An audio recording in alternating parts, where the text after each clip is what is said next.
37 cents in a pocket, and the apple still sits in the bowl on the counter.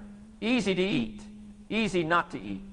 And that little choice, made over and over, is the whole difference between the man who's behind and the man who's free.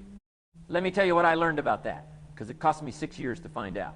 I started working when I was 19 years old. I met my teacher, the man who helped turn my life around, when I was 25. That's 6 years. And at the end of the first 6 years of my economic life, here's where I was. I've got pennies in my pocket. I've got nothing in the bank. The creditors are calling saying, hey, you told us the check was in the mail. What's the deal? And I'm getting embarrassed by that.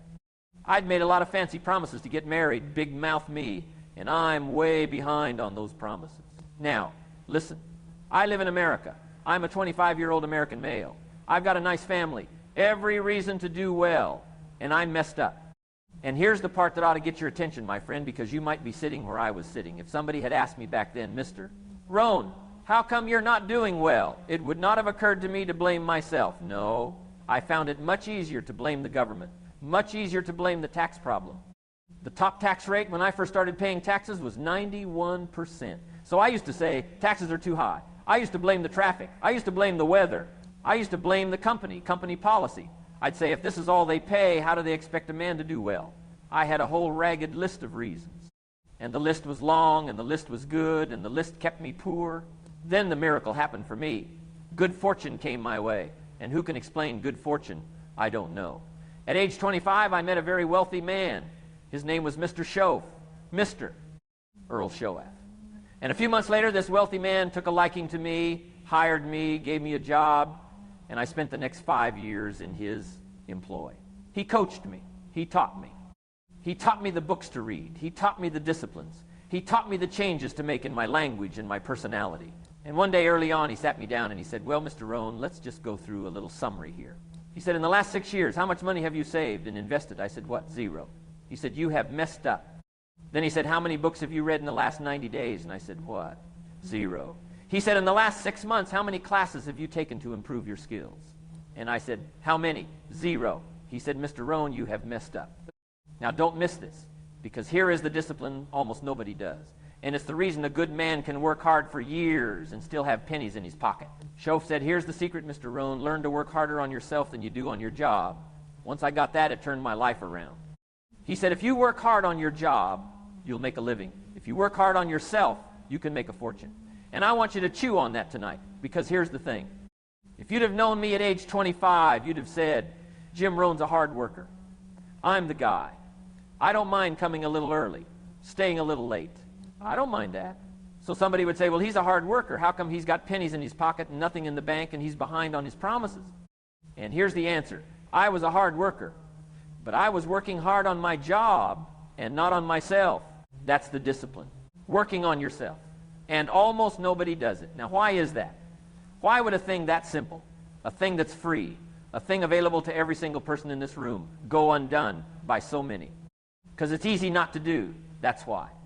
Let me give you a picture, the one my father gave me without even knowing it. Not long ago, midnight, we're getting ready to go to bed. My father's eating what he calls his midnight snack, a little bite to eat before you go to bed. And I'm watching him eat this midnight snack. Guess what he had? An apple, a few graham crackers, and a glass of grapefruit juice. And I said, no wonder my father's so healthy. An apple a day keeps the doctor away. Now, here's a good question for an intelligent audience. What if that's true? And you say, well, Mr. Rohn, if that's true, that would be easy to do. Then what's the problem? Here's the problem. It's also easy not to do. It's easy not to adopt it as your own personal philosophy. You see, the apple isn't hard. Reading the page isn't hard. Saving the dollar isn't hard. Working on yourself for 30 minutes tonight isn't hard. None of it is hard. That's exactly why it doesn't get done. The things that are easy to do are also easy not to do. And the man who's behind, he didn't get there by some catastrophe. He got there one easy little skip discipline at a time. Here's the formula for failure. A few errors in judgment repeated every day. And here's the formula for success. A few simple disciplines practiced every day. That's it. That's the whole game. Jot that down. Now you might say, Mr. Rohn, if it's that small, how dangerous can it be to skip it once? And here's what I learned. Just because disaster doesn't fall on us at the end of the first day doesn't mean disaster isn't coming. The guy messed up, says, well, a Hershey bar a day. And you've got to be smarter in your philosophy than that. You've been watching too much television. It's not a Hershey bar a day. It's an apple a day. And you've got to be so smart that you look down the road and say, the errors in my present judgment, the little ones, the easy ones, what's that going to cost me in 1 year, in 6 years? Because here's how the language of it works. And watch this close. You could read the book. You should read the book. And you don't. Now, what's a stronger word than don't? Won't. See, don't might just mean you're careless. Won't probably means you're stubborn. And either one is called disaster. If you should fish, and you could fish, and you don't fish, you get no miracle. You could change, you should change, and you won't change. That's called accumulated disaster. And in 6 years, you'll be explaining instead of celebrating with some ragged list like I had, pennies in your pocket. But here's the good news, and don't you miss it. If you'll just start the process, could, should, and will, you can start this whole thing tonight. And if you'll then put it into action, the miracle belongs to you. Now, somebody's going to say, Mr. Rohn, that's fine for you. You met a rich man. The economy was probably better in your day. And here's what I want to tell you. During that second 6 years of my economic life, the years I got rich, the government was about the same. Taxes were about the same. My negative relatives were the same. The economy was about the same. Prices were about the same. Everything else was about the same. Circumstances were about the same. Then how come I got rich? I was not the same. I changed. And when I changed, everything changed for me. You don't need a better economy. You need a better philosophy. Powerful day when you finally get that. Now let me give you the picture that finally made me understand why the same opportunity lands on 2 men and only lifts 1. It's an old story, the story of the sower. The same sower goes out, the same seed, the same day across the same field, and some of the seed falls on the path and the birds eat it. Some falls on shallow ground, a little soil over rock, and it springs up quick, but when the sun gets hot, it withers because it's got no depth. Some falls among the thorns and gets choked out. But some falls on good ground, and it brings forth 100-fold. Same sower, same seed, same day. What's different? The soil. And the soil that brings forth is the soil that's been prepared, that's been cultivated, that's been tended to. And I'm asking you tonight, what kind of soil are you? Have you cultivated yourself? Have you tended to your own thinking, your own philosophy, your own attitude? Because the seed is everywhere. The opportunity is everywhere. The wind blows the same on everyone. The difference is the ground it falls on. And you, my friend, are the only ground you've got any say over. Now here's why this matters, and why the discipline can't wait for a better day. Because life and business is like the seasons. You cannot change the seasons, but you can change yourself. And here's the number one major lesson in life to learn. Learn how to handle the winters. The winters come right after the falls. And pray tell, how often? Every year, according to written history for the last 6,500, there's all kinds of winters. Not just the winter of the season. The winter when you can't figure it out. The winter when it all goes wrong. Economic winters, social winters, personal winters. When your heart is smashed in 1,000 pieces, the nights are unusually long. That's winter time. Now, what do you do about the winters? Well, you can't get rid of January by tearing it off the calendar. But here's what you can do. Get wiser and stronger and better. Don't wish away the winters. That's called naive. Wish for the skills. Wish for the strength. Wish for the wisdom. And the wisdom and the strength, my friend, come from the discipline you keep before the winter ever arrives. Here's the second major lesson. Learn how to take advantage of the spring. Uniquely enough, spring follows winter. And pray tell, how often? 6,500 times. Those are good odds. Spring is called opportunity. But just because spring comes, there's no sign you're going to look good in the fall. You've got to take advantage of it. Everybody in this room's got to learn to do one of two things. Plant in the spring or beg in the fall. And it doesn't mean you can't become a sophisticated beggar, but you don't need the reputation. Learn to plant in the spring. The reading, the journal, the working on yourself, that's the planting, and the season to do it is now. Third lesson. In the summer, learn how to nourish and protect. Because as soon as you've planted your garden, the busy bugs and the noxious weeds are out to take it. And they will take it unless you prevent it. Nourish like a mother. Go after the threat to the values you've got like a father. Deal with the weeds. Kill the weeds. Nourish the garden. And the fourth, learn to reap in the harvest without complaint and without apology. It's your crop. Whatever you've reaped, it's your crop. Take full responsibility. No complaint. No apology. Now, I told you change starts somewhere. Let me tell you where it does not start. It does not start with inspiration. It does not start with somebody getting excited. Change starts with disgust. getting sick and tired of being sick and tired. One day you just say, I've had it. So let me give you the 4 emotions that can help change anything, and you write these down because this is the framework. Number 1 is disgust. Not disgust at somebody else. Disgust with your own current condition. Disgust with your own lack of results. Saying one day, I've had it. I don't want to live like this anymore. I don't want to feel like this anymore. Number 2 is decision. After the disgust comes the decision. You decide. You said it. Most people back away from real decisions because decisions are hard, and the easy thing is to leave it for another day. But decision is where the road turns. Number 3 is desire, the wanting it. And here's a curious thing about desire. You can't always tell where it comes from or when it'll show up. Sometimes it's the disgust that wakes it up. Sometimes it's a picture of something better, but when it comes, you fan it. You don't let it go cold. And number 4 is resolve. Resolve says, I will. Resolve is the difference between could, should, don't, and could, should, will. It's the promise you make and then keep when nobody's watching on the night you don't feel like it. And that, my friend, is the night that matters. Anybody can keep the discipline on the day they feel good. The fortune is built on the night you don't. Disgust, decision, desire, resolve. 4 emotions.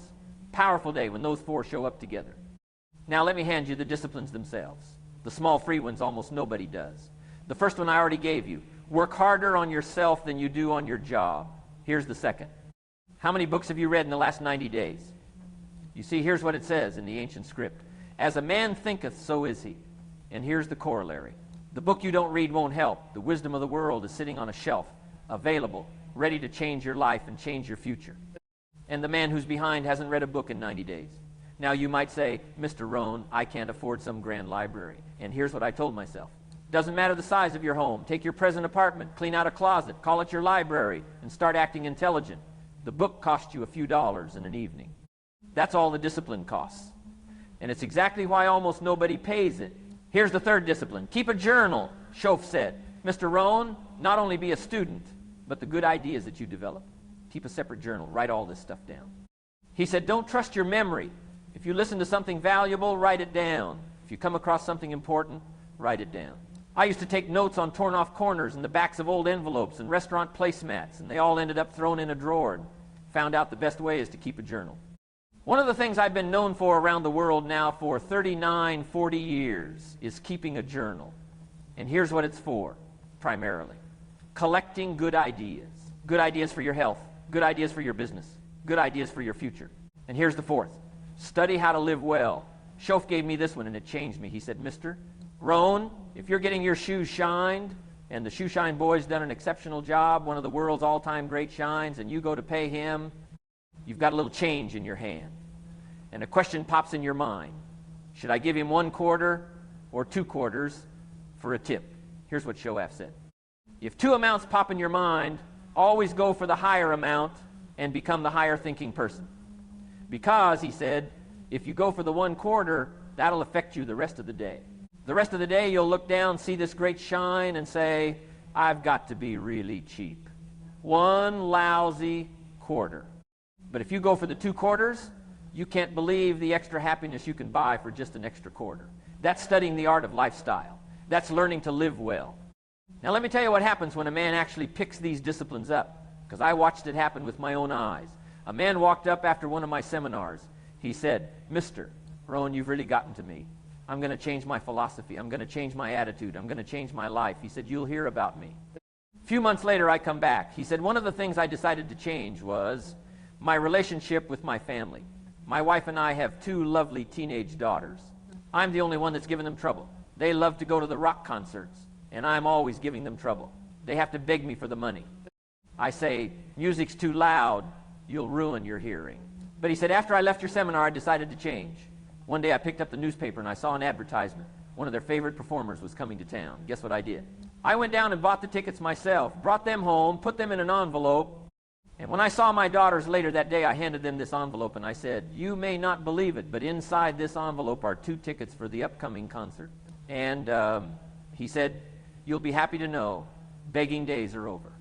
Come concert time, they hand the tickets to the usher. He says, follow me, and he starts down front. The girls say, hold it, something must be wrong. He takes another look. No, nothing's wrong. Follow me. 10th row, center. The only tickets they were ever able to beg for was 3rd balcony. Can't see. He said, I stayed up a little late that night. And a little after midnight, my two daughters come bursting through the front door. One lands in my lap. The other's got her arms around my neck. And they're both saying, you've got to be one of the all-time world's great fathers. He said, Mr. Rohn, you're right. I can't believe it. Same money. Different father. Now, don't miss that. Same money. The man didn't earn a raise. He didn't win the lottery. He worked on himself, and the same dollars in his pocket bought a different life. That's what the discipline does. It doesn't always change your circumstances overnight. It changes the man. And the changed man does more with exactly what he already has. Now, here comes the hard line, and I'm going to give it to you straight, because I care too much to dress it up. We must all suffer one of two things: the pain of discipline or the pain of regret. That's the choice. There's no third door. The discipline weighs ounces. The regret weighs tons. You're going to feel the weight of one of them. You get to choose which. And if that one stings a little, good, let it. But I'm not going to leave you standing there in the sting, because shame never built a single fortune. Here's the way up, and it's the same way I came up. For things to change, you have to change. If you will change, everything will change for you. And your income, my friend, seldom exceeds your personal development. To have more, you simply have to become more. That's not a punishment. That's the most hopeful sentence I know. Because it means the lever is in your own hand, not in the government's hand, not in the economy's hand, not in your boss's hand, yours. And don't you ever say, Mr. Rohn, I'll change when it gets easier. No, don't wish it was easier. Wish you were better. Don't wish for less problems. Wish for more skills. Wish for the strength. Wish for the wisdom. Because the day you go to work on yourself instead of on your circumstances is the day the whole thing turns. Now, I told you about the few and the many, so let me close that thought, because you need to know which one you're going to be. The same wind blows on us all. The same opportunity. The same economy. The same books are available. The same schools. The same information. The same seminar. How come one person sits there, picks up the disciplines, and transforms his life, and another, sitting right next to him, hears the same words, shrugs, goes home, and does nothing? I used to lie awake at night trying to figure that out. I take the simple approach now. Some do and some don't. Out of 10, you can usually work it out. About 3 do, 7 don't. And here's the thing. Nobody assigns you to a group. You assign yourself by what you do tonight. So bring it home. Bring it down to tonight before you go to bed. You don't have to start with something staggering. You start with an apple. You start by cleaning out one closet and calling it a library and putting one book in it. You start by buying a little notebook and writing down one good idea you don't want to lose. You start by deciding that tonight, just tonight, you'll work 30 minutes on yourself instead of 1 more hour in front of that television, because you don't have to walk out of here the same as you walked in. Only by choice. You can start a whole new process. And you say, Mr. Rohn, is it really that simple? Yes. It's that simple. Where else would you start with an apple? You don't have to start with something staggering. Here's what I feast on, coming back around. 6 weeks from now, 6 months from now, 6 years from now, somebody walks up to me by phone, by letter, by personal contact, and they say, the things you shared that day got me thinking. And I started making some changes. And let me tell you what's happened to my business. Let me tell you what's happened to my family. That's the return. And that's something you can't buy with money. You've been given the dignity of choice. The goose in winter can only fly south. But you're not a goose. You can turn around. You can go north, east, west. You can order the whole process of your own life. The wind's going to blow the same on you tomorrow as it blew today. It always has. It's not the wind. It's the set of the sail. And tonight, my friend, with one small discipline kept, you get to reach up and set it. Of course you do. You always could.